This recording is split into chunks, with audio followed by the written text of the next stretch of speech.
In lesson 5, we're going to take some time and we're going to look at what are called nested loops. So now that we've kind of dissected while loops and dissected for loops, we are going to look at what happens when we nest loops inside of each other.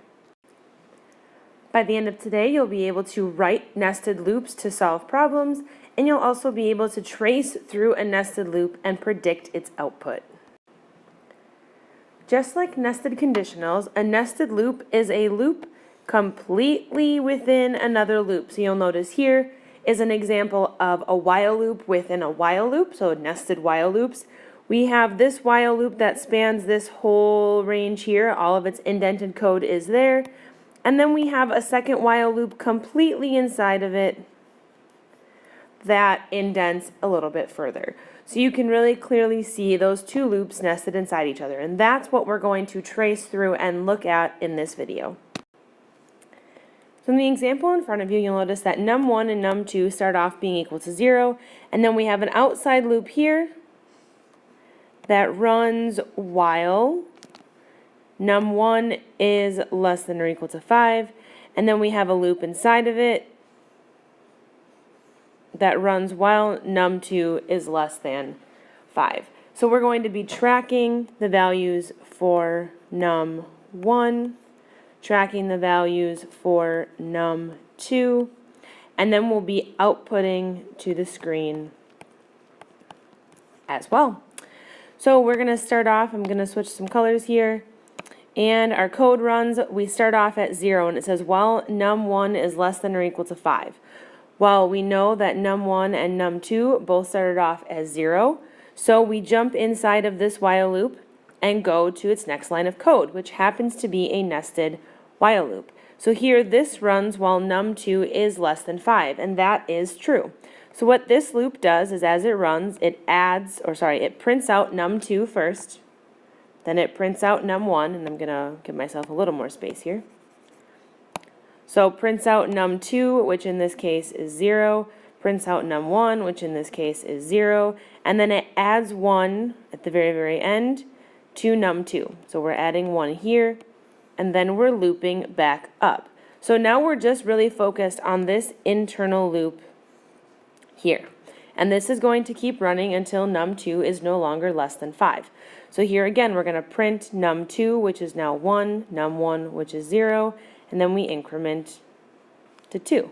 Still less than 5, so we're going to print num2, print num1, add 1 to num2. That's still less than 5, so we print them again. Num2 is currently 3, num1 is 0, so we add 1 again, still less than 5. We go through one more time. Num2 is printed out, num1 is printed out, num2 changes to 5, and now this is no longer true. So what happens is we now return to our normal code. We go num1 is equal to num1 plus 2. So this becomes 2. Num2 is reset to 0. And then we pop up to the top of this while loop. Num1 is still less than or equal to 5 since it is only equal to 2. And as a result, what's going to happen is we're going to go back inside of this loop again because we still have a num1 that's less than or equal to 5. So it says while num2 is less than 5, num2 was reset, so it's still less than 5, and as a result we're going to repeat this loop in its entirety again. So we print num2, which is 0, we print num1, which is 2, and then we add 1 to num1, and then we loop back up. It's still less than 5, so we print num2, print num1, add 1 to num2. I'm going to bump this up here to give me more space. Okay, so since we're right here and num2 is still less than 5, we print out num2, which is currently set to 2, print out num1, increment num2. Loop up again, we're still less than 5, so we print out 3, 2, we increment, still less than 5, so we print out 4, 2, we increment. Finally, this is now equal to 5, so we can jump out of this loop. We can increment num1 to be num1 plus 2, which is 4. Num2 is reset to 0. And then from here, we jump back up here and we check our condition again. As we check our condition, we realize we're still less than or equal to 5, which means again we're going to go back into this piece of code and run this loop again because we reset num2 to be less than 5. So we are going to start by printing off num2 and num1 to the screen. Num2 is currently set to 0, num1 is 4. So I'm going to bump this up here so I can trace it again. We increment num2 by 1 right here, and then we loop back up. Still less than 5, so we print out 1, 4, and we increment to 2. Still less than 5, so we print out 2, 4. Increment to 3. Still less than 5, so we print it out 3, 4. Increment to 4, we print out 4, 4. Increment to 5. Finally, we can jump out of that inner loop. We add 2 to num1. We reset this to be 0. And now finally this condition is no longer true. Num1 is no longer less than or equal to 5. So we can print, and I'm running out of space, but we can print that our loops are done. So this is not as easy as it seems when you first start. There's a lot of looping that happens, and you can even see here pretty easily we have the red is the first time the outer loop ran. The green is the second time the outer loop ran. And then the black is the third time the outer loop ran. So there's a lot of code that happens every single time that outer loop runs when we have loops nested inside of each other. Now we're going to take a look at what a nested for loop is going to do and how that works. So this says for I in range 1, 4, 1. So this means we start at 1, we end when we equal or pass 4, and we add 1 every time. Okay? So we're going to start off, notice we have a for loop within a for loop here. So our first for loop has a value of I, so that's one value we're going to be tracing. And it says for I in range 1, 4, 1. So we know that we start at 1. And then we go inside and it says for j in range 1, 10, 2. So we're also going to be tracking a value for j. Starts at 1. The ending condition is that we equal or pass 10. And we add 2 every time.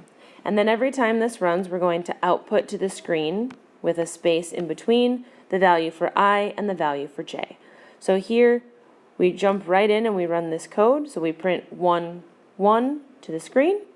And then we know that every time this for loop runs in j, it adds 2. So notice we're inside of this outer loop, but we have to run this inner loop in its entirety before we'll even change the value for I. So here j increments to be 3. That's still less than 10. So we print out 1, 3. J increments to 5, still less than 10. Increments to 7. Increments to 9.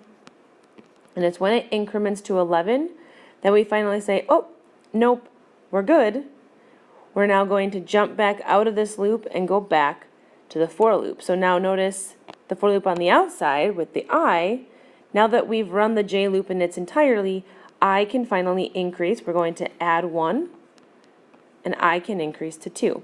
And then once I increases to 2, we're back inside of here and we're running our j loop.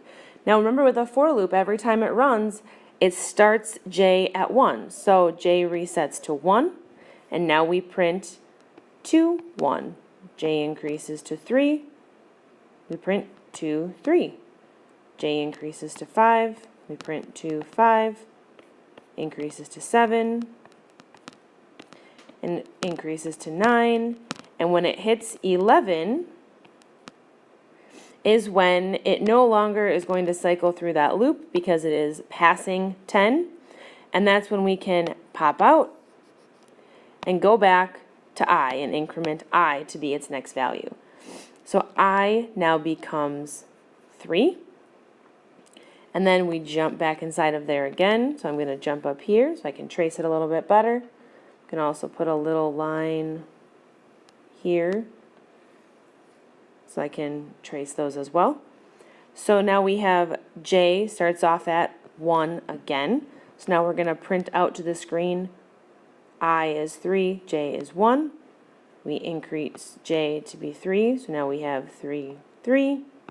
And we keep going. 3, 5. 3, 7. Sorry, that's a 9. 3, 9. And it's when J hits 11 again that we pop out, go to our for loop. Now I is going to change to 4, and this now equals or passes our ending condition, so we can pop out of the loop and continue on our way. But again, you can see the first time that for loop with the I runs, we can see all of the code in blue. The second time is all of the code in green. The third time is all of the code in black. And then finally, when we look at the for loop I, when it reaches the value of 4 is when it pops itself out of that loop. And last but not least, we're going to look at what happens when we have a loop within a loop within a loop. So we have 3 for loops here. Notice we have the 3 different types. We have for A in range. So remember, when this happens, we start at 0, and then A goes until it passes 3. For this one, we just run it with 1, 2, 3 values because there's no word range. And in this one, we have a start condition, an ending condition, and we're adding 2 each time. And then once we're inside of the for loop C is when we're actually going to print out ABC to the screen. So values that we'll be tracking are our A value, our B value, and our C value. And then we're also going to have output printing to our screen. So to start, for A in range 3, A starts at 0, and it's going to run when it's 0, 1, and 2. And then here we have for B. So once we run A, we're now inside of here. It says for B in 1, 4, 7. So we're going to run B the first time with a value of 1. Then now that we've run that, we're inside of here. So now we have to run C in its entirety before we can pop out and run B, and then pop out and run A. So it says C starts at 2, and then we're going to print out A, B, C. So we print out 0, 1, 2. When we run this, we add 2 to C, so this becomes 4, which is still not passing 6. So we print out 0, 1, 4. And then from here, we increment that again. That is now at 6 or passing it, so we can jump back out. And then in B, since we're inside of a loop, we can now change B to be 4. But since C is nested inside of B, every time B runs, C has to run again. So C gets reset to 2, because now we're back inside of here. C gets reset to 2, and now we print out 0, 4, 2. C increases to 4, we print out 0, 4, 4. And when C hits 6 is when we pop back out. B now changes to 7, and then we have to run this C loop again. C resets to 2, so now we print out 0, 7, 2. Increases to 4, and we print out 0, 7, 4. Increases to 6, and now it pops out here. Finally, the B loop is done running, and it can pop back out to the A loop. So now that the A loop can finally increment, A is going to change to 1. And then once A runs, we jump back into the B loop, and now B resets to 1. B resets to 1, and then we're inside of the C loop. And so C starts at 2, and we print out 1, 1, 2. Changes to 4, 1, 1, 4. Changes to 6, so we can pop out. B changes to 4, and then we have to run that C loop again. So we have C starting at 2, so we print out 1, 4, 2. Changes to 4, so we print out 1, 4, 4. Changes to 6, and we can pop out again, but B changes to 7, and we have to run C again. So now we have 1, 7, and C starts at 2. We increment that one to 4, so we print out 1, 7, 4, changes to 6, so we can finally pop out of here. The B loop has finally run in its entirety, so we can pop back out to the A loop. And now A changes to 2. So then we go back inside. Now we're running the B loop. B restarts at 1. Now we're inside the C loop, and C restarts at 2. And now we print to the screen again. We have 2, 1, 2. Give myself some more space here. And then from here, C changes to 4, so we print out 2, 1, 4. C changes to 6, so we pop out of the C loop, but the B loop needs to run again. So then C loop runs, we're back in here. C resets to 2, so we have 2, 4, 2. Increments to 4, 2, 4, 4. Changes to 6, so we can pop out. B changes to 7. And we have to run this again since it's inside of B. So we print out 2, 7, and this changes C back to 2 when it runs. Increments to 4, so we have 2, 7, 4. Increments to 6, and it pops out of the loop, pops out of the B loop because it's finally ran it in its entirety. Now this finally hits 3. 3 is the magic number that pops it out of the A loop and allows it to continue on its way. So a very small amount of code here, but tons of output that happens with just that small amount of code. So you can see where nested loops become very, very powerful.